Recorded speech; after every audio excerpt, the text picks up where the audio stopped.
말씀은 하박국 3장 17절로 19절까지 있는 말씀입니다.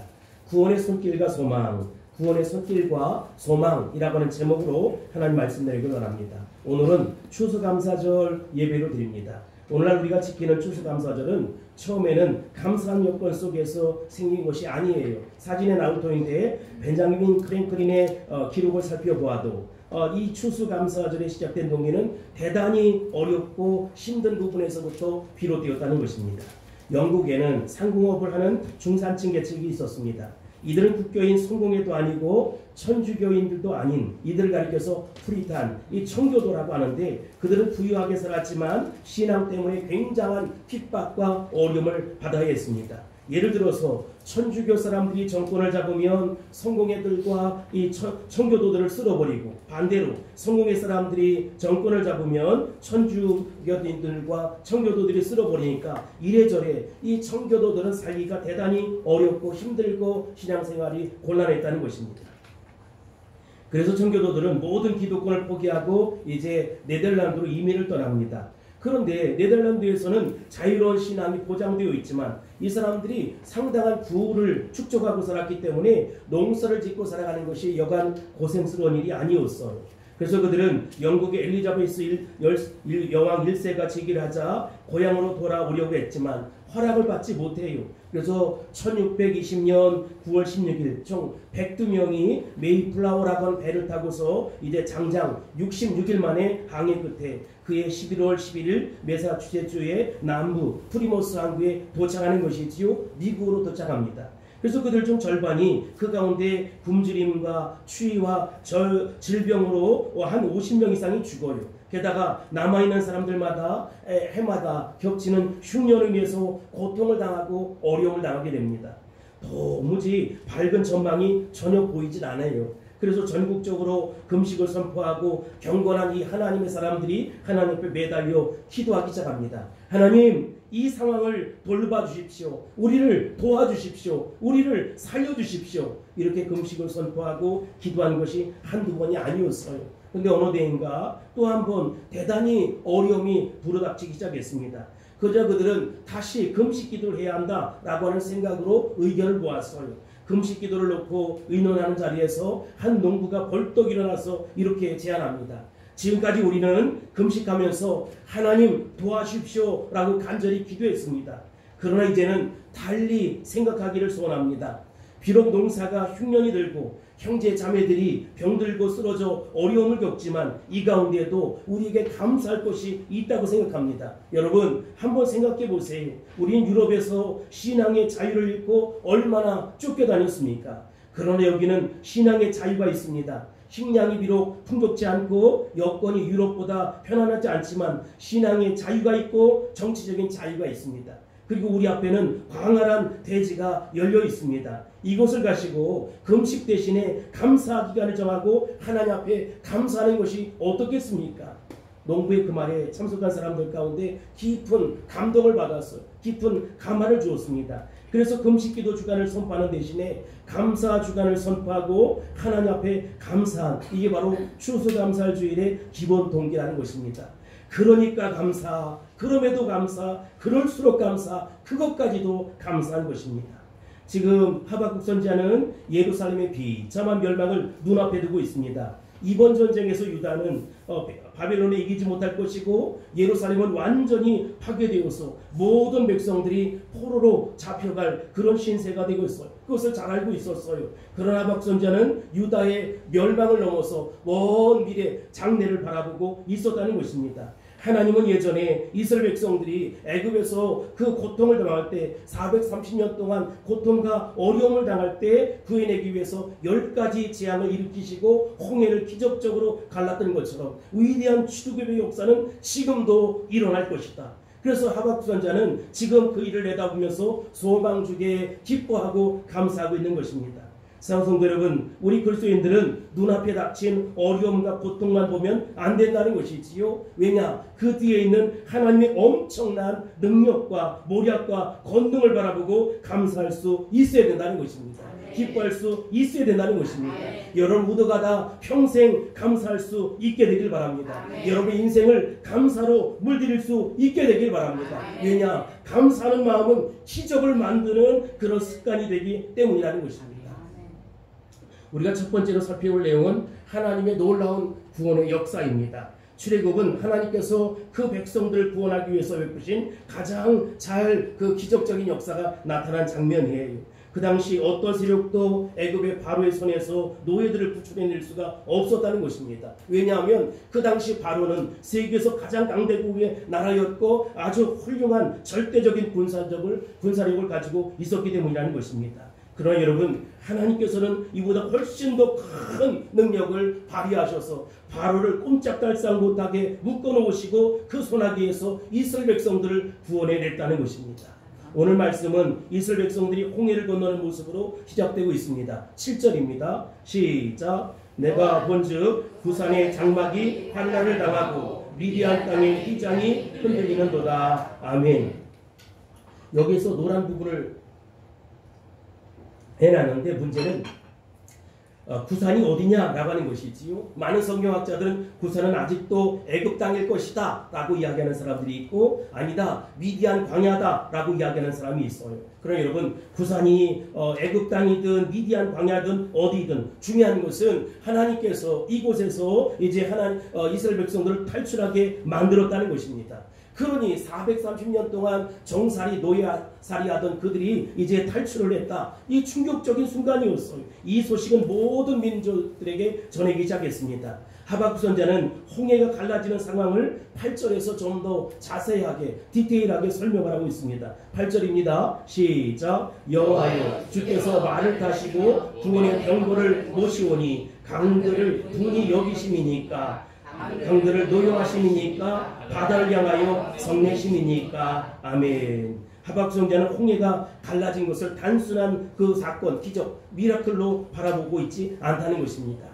그가 눈앞에 그리고 있는 것은 자기 백성들을 구원하기 위해서 말과 병거를 급히 몰아서 홍해로 달려오시는 하나님 아버지의 모습을 그렸다는 것입니다. 얼마나 급하고 맹렬하게 달려오셨던지 마치 바다가 성을 내는 것 같았어요. 강이 분을 쏟아부는 것 같았다는 것입니다.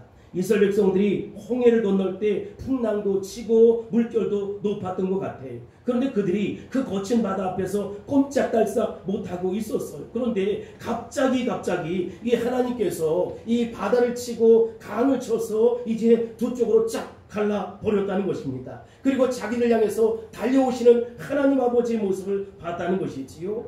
내 사랑하는 백성들이 지금 위기에 처해 있다. 내 사랑하는 백성들이 지금 고난을 당하고 있다. 내 사랑하는 백성들이 지금 위기 상황 속에 놓여 있다. 그래서 강에 불을 내시는 것이지요. 바다에 화를 내시는 것입니다. 그리고 두 쪽으로 있는 그 물을 쫙 가르셔서 힘차게 달려오시는 모습이라는 것입니다.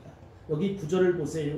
구절은 정말로 대단히 해석하기가 어렵다. 주께서 활을 꺼내시고 화살을 바로 쏘셨나이다. 주께서 강들로 땅을 쪼개셨나이다. 이렇게 말씀하고 있어요. 먼저 노란 부분, 주께서 활을 이제 뭐라고 했습니까? 꺼내시고라고 했어요. 여러분, 이 원문의 뜻은 뭐냐면 당신의 화살을 벗기시는 것처럼 벗기시고 이렇게 말씀하고 있어요.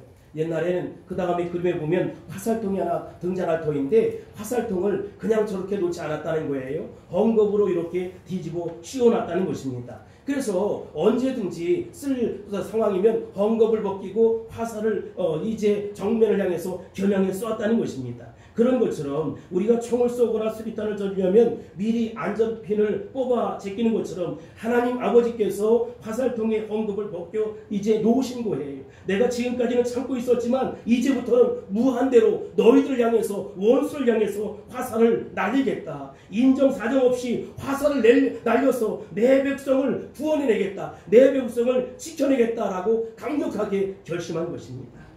여기 화살을 바로 쏘셨나이다 라고 하는 뜻은 더 번역하기가 어려워요. 지금 근데 여러분, 이 하박국 선지자가 노래하는 초점은 화살을 꺼내서 쏘냐 마냐 얼마나 빨리 쏘느냐 여기 있는 것이 아니지요. 이것은 반드시 하나님께서 우리를 구원해 내시겠다는 것입니다. 신실하신 하나님께서 우리를 지켜내겠다는 것입니다. 하나님 아버지께서는 무슨 약속을 하면 한 번 약속하면 반드시 이루어낸다는 것입니다. 그 약속을 반드시 지켜내긴다는 것입니다.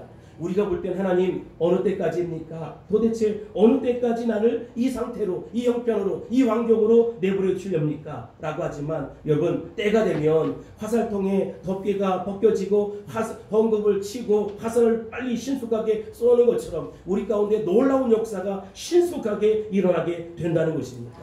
근데 때가 중요해요. 하나님의 때가 이뤘을 때 나타난 현상에 대해서 이야기해 볼까요? 하나님 백성들이 하나님 약속을 기억하고 기도하기 시작합니다. 성도들이 부르짖으면서 하나님 도와주세요, 하나님 살려주세요 하면서 하나님의 역사를 기다리는 것이지요. 이때가 되면 내가 기도를 포기하고 있고 의기소침해 있고 염려 불안 걱정에서 벗어나서 기도하고 있다면 하나님의 때가 된 것이다. 여러분, 하나님의 때가 되지 아니하면 아무리 목사가 앞에서 기도하자고 해도 기도하지 않아요. 앞에서 이렇게 세우면 또 쓰러지고 앞에서 이렇게 세우면 또 자빠지고 그런다는 것이지요. 그런데 하나님의 때가 되면 누가 시키지 않아도 성도들은 말씀을 사모하기 시작하고 기도하기 시작한다는 것입니다. 나도 모르게 요사이 내가 말씀을 사모하게 되고 기도해야 되는데 이런 마음이 든다면 하나님의 때가 이른 것입니다. 하나님이 역사하실 것입니다. 하나님께서 응답해 주실 것입니다. 하나님께서 책임져 주실 것입니다. 그러니 낙심하고 염려할 것이 아니라 하나님을 향해서 믿음의 손을 들고 기도할 수 있게 되길 바랍니다. 반드시 그 기도에 응답해 주실 것입니다. 그들이 부르짖었을 때, 기도했을 때 급하게 홍해 바다가 갈라졌어요. 하나님이 신속히 활을 쏘는 것처럼 구원해 주셨다, 이 말이지요. 여러분, 언제 이러한 구원의 역사가 일어납니까? 하나님 언약 백성들이 기도할 때, 위기상 속에서 하나님의 도우심을 요청할 때라는 것입니다. 그러니 우리 상황에 아무리 부정적이고 절망적인 상황에 놓여 있을지라도 믿음으로 기도할 수 있게 되길 바랍니다. 하나님의 일정표가 척척척척 계획 따라 움직이고 있다는 것입니다. 구원의 역사가 신속히 내 삶 속에 일어날 것입니다. 그러니 낙심하고 절망할 것이 아니라 염려하고 근심할 것이 아니라 하나님의 능력을 믿고 일어나 기도할 수 있게 되길 바랍니다. 여기 9절 하반절과 10절을 보면 주께서 강들로 어떻게 했습니까? 땅을 쪼개셨나이다. 10절 산들이 주를 보고 흔들리며 창수가 넘치고 바다가 소리를 지르며 손을 높이 들었나이다. 이렇게 고백합니다. 이것은 이스라엘 백성들이 홍해를 건넌 후에 다시 바다가 합쳐지는 장면을 노래하는 것이지요. 강들로 땅을 쪼개셨지만 그 한 번의 기적으로 우리의 모든 위험 요소가 해결된 것은 아니에요. 갈라진 바다를 통해서 애국 군대가 한 600 철병거 600대가 달려오고 있으니까 추격해오고 있으니까 위태위태한 이 언약 백성들을 지키려고 하는 것이지요. 여러분, 그 모세가 높이 이렇게 지팡이를 들었을 때 바다를 가리켰을 때 어떻게 됐습니까? 마치 하나님께서 하시는 것처럼 그 바다가 갈라졌던 바다가 하나로 합쳐지게 되었다는 것입니다. 무슨 얘기를 하는 거예요? 애국 백성들은 몰살을 당했어요. 이스라엘 백성들은 구원해냈어요. 여러분, 이처럼 하나님의 구원은 확실하다는 것입니다. 애국 군대를 갈라진 바닷속에 쳐놓은 것처럼 우리의 원수, 우리의 아픔을 주는 상처를 주는 그들을 하나님께서 직접 나셔서 심판하실 거예요. 더 이상 하나님 언약 백성들, 우리 그리스도인들이 괴롭혀하지 못하도록 하나님이 붙잡아 준다는 것입니다. 사실 모세는 어떤 사람입니까? 말이 굉장히 어눌한 사람이에요. 한마디 하기가 굉장히 어눌했어요. 성경이 그렇게 이야기했잖아요. 그 어눌한 사람이 전한 하나님 말씀은 여러분 어느 말에는 어눌했지만 그 말씀 앞에 바다가 갈라지기도 하고 바다가 다시 합쳐지기도 했다는 것입니다. 지금 하박국 선지자가 오늘 이 추수감사 예배를 드리는 우리에게 하고 싶은 얘기가 무엇입니까? 유다는 이번 전쟁에서 분명 지고 말 거예요. 승리하지 못하고 무너질 것입니다. 그러나 여러분, 지금 상황을 바라볼 것이 아니라 다시 복음 앞에 서고 다시 말씀 앞에 서서 우리에게 구원을 베푸실 전능자를 바라보고 전능자를 의지할 수 있어야 된다는 것입니다. 바벨론에 비록 포로 생활을 할지 모르겠지만 하나님께서 직접 나서셔서 원수를 내치시고 원수를 물리친다는 것이지요. 마치 인정상육장절을 하는 것처럼 위대한 구원의 역사가 우리 가운데 임한다는 것입니다. 그 같은 역사가 일어날지어다. 여러분의 삶 가운데도 그한 역사가 나타날지어다.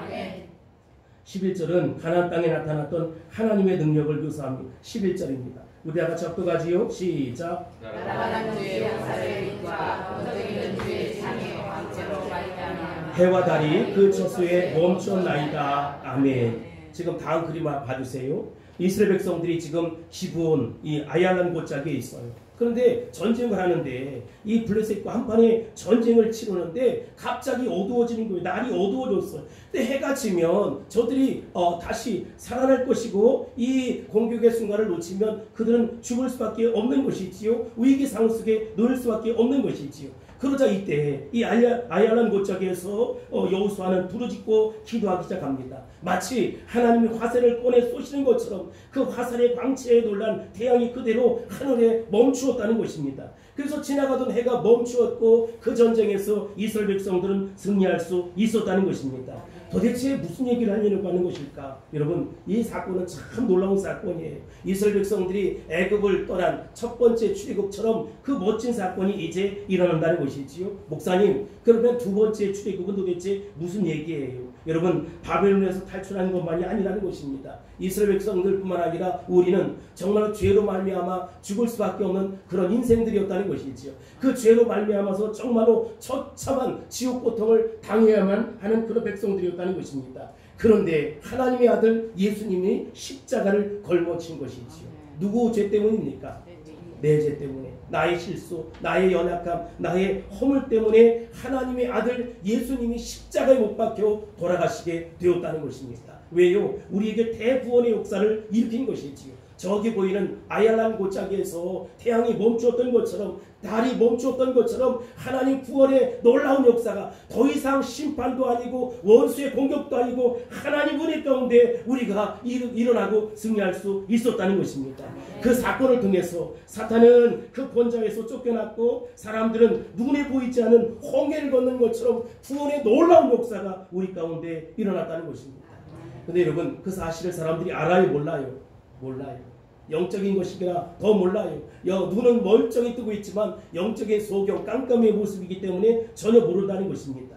하늘에 있는 천사들도 야, 이 엄청난 구원의 역사를 봐라 라고 이야기해요. 그리고 지옥에서도 이제 우리는 확실히 망했구나 하고 사탄이 벌벌 떠는데도 불구하고 땅 위에 있는 백성들은 모르고 있었다는 것입니다. 그래서 모르고 있는 백성들에게 12절로 15절에 보면 원수를 내리치시는 하나님의 능력을 노래하고 있습니다. 여기 12절로 15절 보겠습니다. 시작. 주께서 노를 바라사 땅을 두르셨으며 분을 내사 여러 나라를 밟으셨나이다. 주께서 주의 백성을 구원하시려고 기름 부음 받은 자를 구원하시려고 나오사 악인의 집에 머리를 치시며 그 기초를 바닥까지 들이내셨나이다. 그들이 회오리 바람처럼 이르러 나를 흩으려 하며 가만히 가난한 자 삼키는 것을 즐거워하나 오직 주께서 그들의 천사의 머리를 그들의 창으로 찌르셨나이다. 주께서 말을 타시고 바다 곧 큰 물의 파도를 밟으셨나이다. 아멘.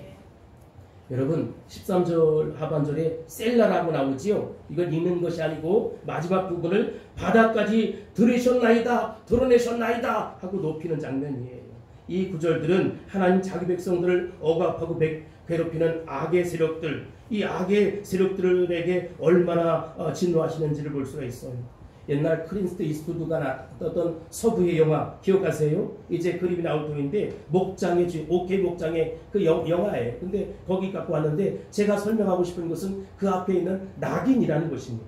여러분, 목장 주인은 자기 집에 소나 말의 엉덩이에 뭘 찍어요?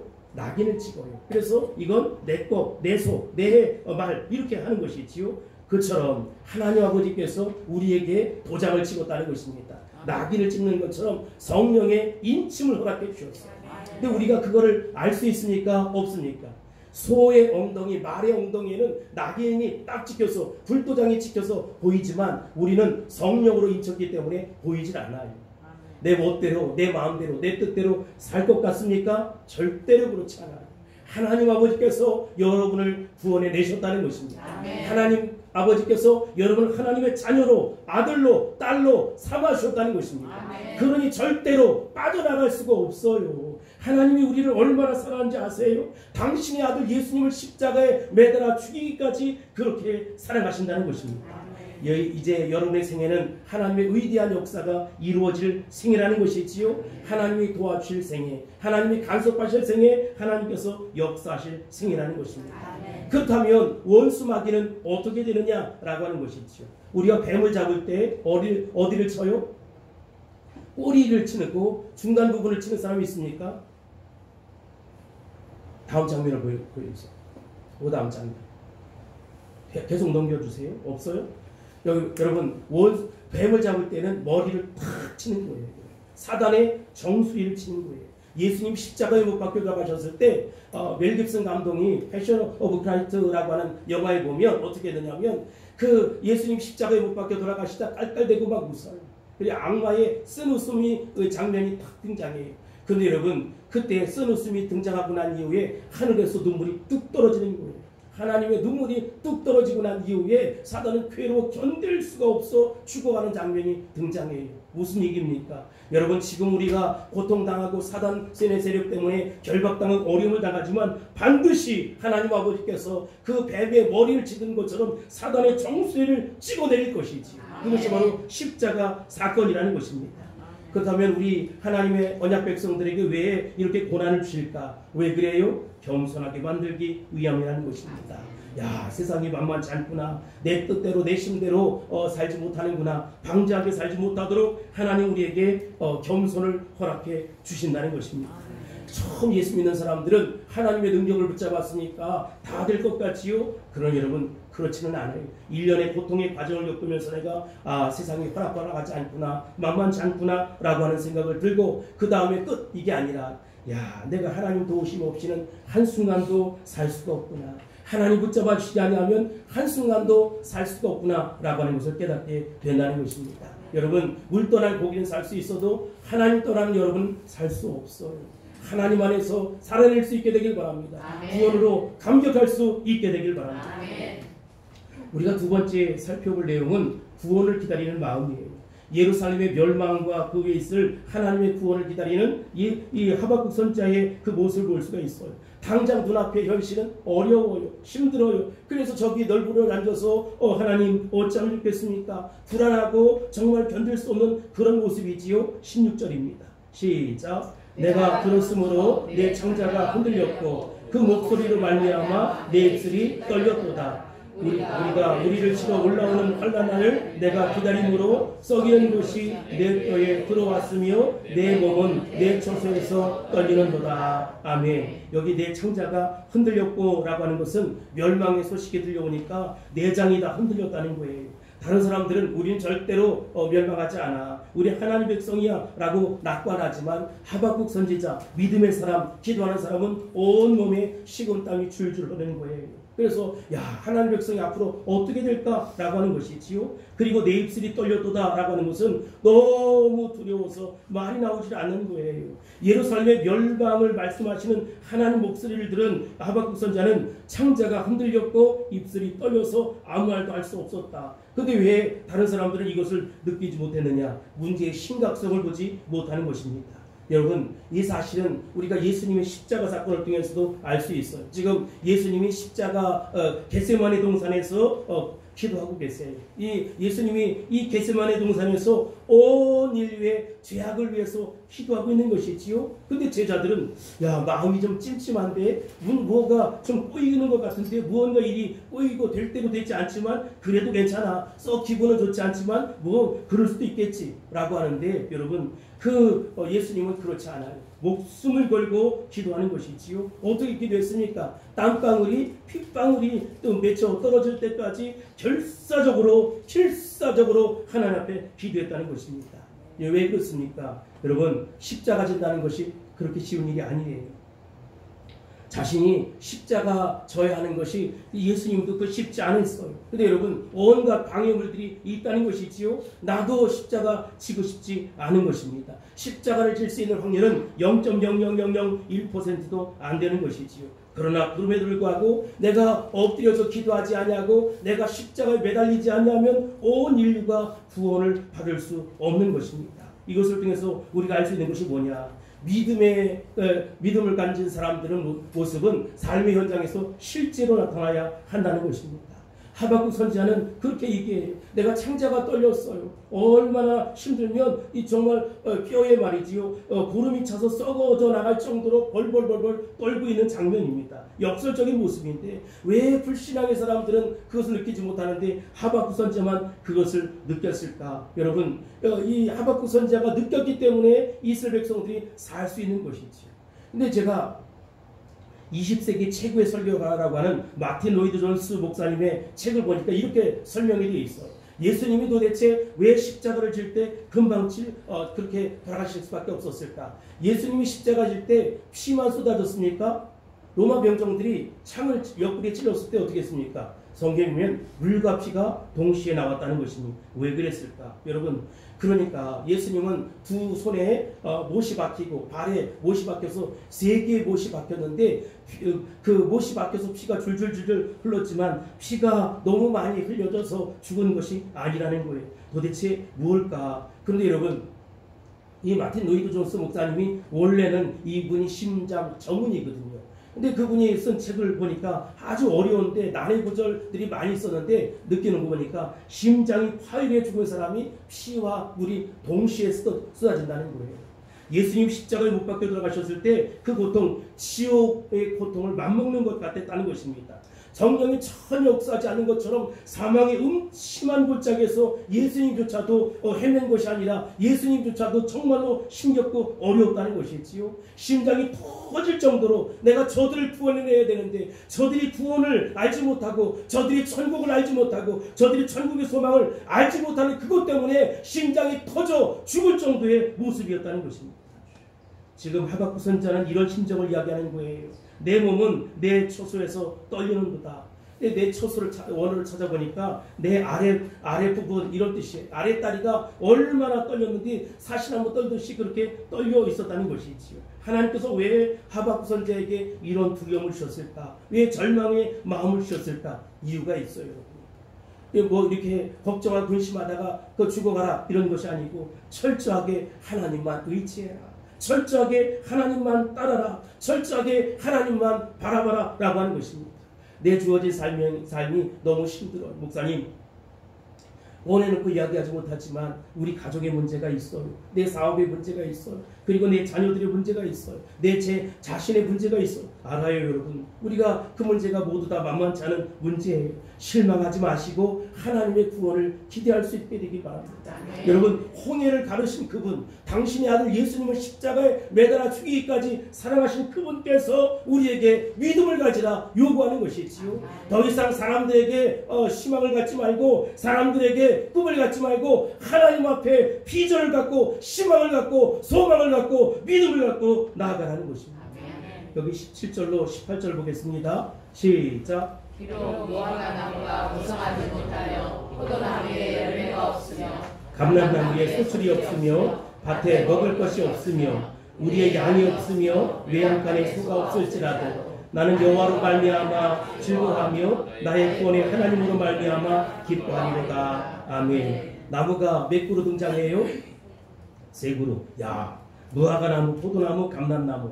여러분, 근데 이 나무는 가나안의 축복을 상징하는 나무들이에요.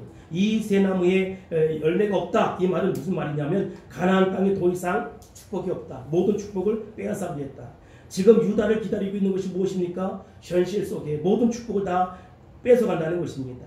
그들이 그렇게 자랑했던 무화과나무, 포도나무, 감람나무의 열매가 맺질 않아요. 밭에 소출이 없어요. 우리의 양도 없어요. 외양간에 소도 다 뺏겼어요. 그야말로 끔찍한 일만 있는 것이지요. 직장도 잃어버리고 살던 집도 빼앗겨버리고 지금까지 누려왔던 명예와 신뢰도 한순간에 날아가 버리고 그때 여러분 심정이 어떻겠어요? 아마 계속 살아야 될 이유가 없을 거예요. 자살을 생각하는 사람도 있을 것이고 빨리 죽었으면 좋겠다라고 눈물 짓는 사람이 있을 거예요. 야, 이런 인생 내가 왜 살아야 되나 하면서 푸념 안고 살아가는 사람도 있을 거예요.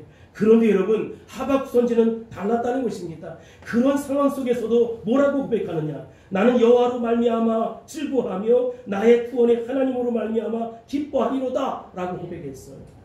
여기 나는 여호와로 말미암아라고 한 단어는 안에서 이런 뜻입니다. 사람에게 기대를 걸면 실망해요. 사람에게 소망을 걸면 실망해요. 이처럼 예루살렘에 철저한 실망을 했던 하박국 선지자는 누구를 이제 바라보게 되느냐? 누굴 바라봐요? 하나님을 바라보기 시작하는 거예요. 여러분, 내 삶 속에 참 아픔이 있어요. 고난이 있어요. 괴로움이 있어요. 하나님께서 여러분들 하여금 하나님만 바라봐라. 하나님만 의지하라라고 하는 사인을 주신 것입니다. 그러니까 내가 망할 문제, 죽을 문제, 정말로 자살할 문제가 아니라 하나님 앞에 소망을 가지고 기도할 문제, 믿음을 가지고 일어날 문제, 신경도 찬양을 하며 일어날 문제라는 것입니다. 어려움 속에서 여러분 더 하나님을 앙망하고 예배할 수 있게 되길 바랍니다. 사람들이 기쁨에는 다 이유가 있어요. 돈을 많이 벌어서 승진을 해서 좋은 차를 사서 좋은 집을 사서 기타 등등입니다. 그러나 하나님 안에서 누리는 기쁨은 이유가 없어요. 도무지 기쁠 이유가 전혀 없어요. 내 삶에 부도가 났는데, 승진이 누락됐는데, 병들어서 입원했는데 이상하게 나도 모르게 기쁨이 솟아나는 거예요. 세상에 있는 것은 다 잃어버렸어요. 심지어 친구들도 다 떠나버렸어요. 내 그 맞던 그 공간 속에 텅 빈 공간으로 남아있어. 그런데 이제 하나님께서 채워주시는 것입니다. 하나님의 말씀으로 채워주시고 하나님의 은혜로 채워주시고 하나님의 기운으로 채워주시는 것입니다. 외양간에 소가 없을지라도 기쁩니다. 우리의 양이 없어도 기쁜 거예요. 무화과나무, 포도나무, 감람나무에 열매가 없는데도 기쁜 거예요. 왜냐하면 하나님 아버지께서 직접적으로 기쁨을 부어주시기 때문이라는 것입니다. 하박국 선지자가 발견한 것이 무엇입니까? 세상의 소유가 전부가 아니라는 거예요. 세상의 모든 것 다 잃어버릴지라도 구원의 기쁨을 가지라는 것입니다. 구원의 기쁨 속에 다시 주님께서 부어주실 거예요. 구원의 기쁨과 함께 모든 것들을 허락해 주실 거예요. 하나님이 나의 모든 곳에 모든 것이 되십니다. 여러분, 물질을 잃어버렸습니까? 하나님께서 나의 재산을 되찾아 주실 것입니다. 건강을 잃어버리셨습니까? 치유하시고 깨끗이 고쳐 주실 것입니다. 내 명예가 없습니까? 하나님께서 이제부터 당신의 여러분의 능력이 돼 주실 것입니다. 하나님 안에서는 가나안 땅보다 더 풍성한 열매가 있고 결실이 있다는 것입니다. 그러니 내가 어느 곳에 살든 어느 곳에 끌려갔든 그것이 아니라 그 상황 속에서도 심지어 감옥 안에서도 하나님을 바라볼 수 있게 되길 바랍니다. 능력의 하나님을 의지할 수 있게 되길 바랍니다. 이것이 하박국이 내린 결론이었어요. 이제 우리가 마지막 살펴볼 내용은 그렇다면 하박국이 어떤 소망을 가졌느냐라고 하는 것이지요. 지금까지 하박국은 예루살렘에 안정되었어요. 그래서 이곳에서 하나님 축복해 주세요. 그런데 이곳이 날아가 버렸으니까 실망하고 두렵고 어려운 거예요. 그런데 그 어려움과 두려움 속에서 기도하면서 하나님을 바라보기 시작했어요. 그랬는데 그러다 보니까 이 하나님의 마음은, 하나님의 작정은 온 세계를 구원하는 것이다라는 사실을 알게 되었어요. 그리고 그 능력의 하나님은 홍해를 심지어 불가능을 가능케 하시는 하나님이었다는 사실을 깨닫게 되었던 것이지요. 그래서 19절입니다. 시작. 주 여호와는 나의 신이시다. 나의 발을 사슴과 같게 하사 나를 나의 높은 곳으로 다니게 하시리로다. 이 노래는 지혜하는 사람을 위하여 내 수금에 마친 것이니라. 아멘. 주 여호와는 뭡니까? 나의 신이시다. 무슨 뜻이에요? 예루살렘이 멸망하는 것은 결국 하나님의 능력이 부족해서가 아니다. 선자는 지금까지 왜 예루살렘이 멸망해야 됐는지 시험이 드는 거예요. 내가 하나님의 사람인데 도대체 왜 나에게 이런 모습이 있을까? 내 하나님은 능력이 없으신 분도 아닌데 도대체 왜 내 삶 속에 이런 것이 있게 하셨을까? 왜 그렇지요? 하나님의 축복을 되찾으라는 것입니다. 너의 힘으로, 너의 능력으로, 너의 지혜로 안 되지. 그러니 내 능력으로 시작해 보라는 것입니다. 예루살렘이 멸망해서 심지어 가나안의 축복을 허락해 주시겠다는 것입니다. 하나님 왜 유다 백성들을 바벨론이라고 하는 깊은 수렁 속에 던지느냐? 아무리 깊은 수렁이 빠져 있어도 건질 능력이 나에게 있다. 그러니 나만 의지하라는 것입니다. 여러분, 출애굽보다 더 강력한 능력을 우리 가운데 허락해 줄 거예요. 출애굽보다 훨씬 더 놀라운 능력을, 홍해 사건보다 더 놀라운 강력한 구원의 역사를 우리 가운데 허락해 줄 거라는 것입니다. 그렇기 때문에 하박국은 주 여호와는 나의 신이라고 고백할 수 있었어요. 내 삶이 아무리 심하게 망가졌을지라도 이전보다 훨씬 더 나은 모습으로 하나님 아버지께서 회복시켜 주실 것입니다. 아멘. 이스라엘 백성들이 포로가 되어서 바벨론에 붙잡혀가요. 그들이 정말로 종살이 노예살이 하잖아요. 그러나 더 완전한 모습으로, 더 강력한 모습으로 하나님 아버지께서 회복시켜 줄 것입니다. 사람들이 보기에는 지금 내 모습이 완전히 해체된 것 같아. 야, 너 도대체 뭐야? 네 얼굴이 도대체 뭐야? 네 삶이 그게 도대체 뭐야? 도저히 소속 불가능해. 곤란한 지경에 놓여 있어요. 그래도 여러분, 하나님을 노래할 수 있게 되길 바랍니다. 주 여호와는 나의 힘이십니다. 모든 상황을 제압할 것입니다. 모든 상황을 수습할 것입니다. 더 복되게, 더 아름답게 회복해 주실 것입니다. 회복해 주실 것입니다. 그와 같은 역사가 일어날지어다. 그렇게 되기를 선포합니다. 지금 하박국 선지자는 어디에 있어요? 처음에는 말이지요, 막루에서 안절부절하고 있었어요. 그런데 막루에서 꼼짝달, 야, 누가 나를 지켜줬으면 좋겠다, 누가 나를 보호해주시면 좋겠다 라고. 근데 그렇지 않아. 사슴이 공중공중 뛰는 것처럼 하나님이 나를 구원해 줄 거야, 하나님이 나를 역사해 줄 거야, 하나님이 내 삶을 책임져 줄 거야 하면서 기쁨으로, 감사로, 찬양으로 노래하고 있다는 것입니다. 그렇다면 우리도 눈앞에 있는 문제를 붙들고 답답해하는 데서 벗어나서 저 높은 곳에 하나님의 구원을 바라볼 수 있게 되길 바랍니다. 지금 하박국 선지자가 바라고 있는 것이 바로 그런 것이거든요.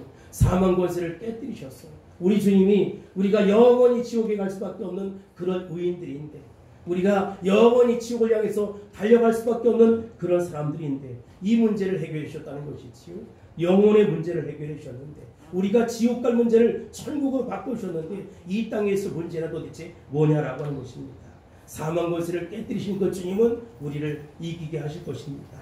이른 비와 늦은 비를 통해서 이스라엘 백성들을 축복하신 그 하나님은 우리의 삶을 그렇게 축복해 주실 것입니다.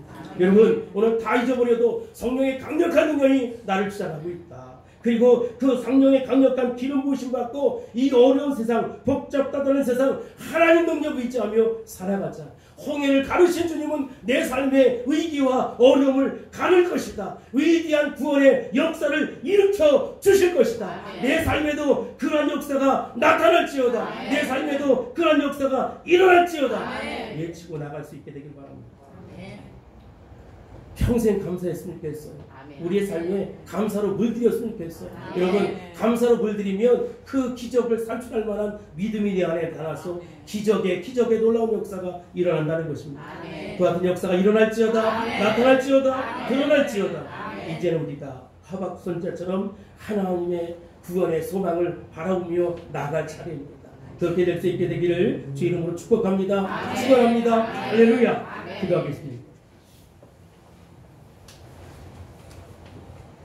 우리의 모든 것의 모든 것이 되신 주님, 감사합니다. 이 감사의 계절에 날마다 감사가 넘치는 우리 모습이 될 수 있도록 축복하옵소서. 날마다 감사가 일어날 수 있는 우리가 될 수 있도록 축복하옵소서. 평생 감사, 그럼에도 감사, 그럼에도 불구하고 감사, 그것까지도 감사할 수 있는 우리가 될 수 있도록 축복하옵소서. 예수님 이름으로 간절히 기도합나이다. 아멘.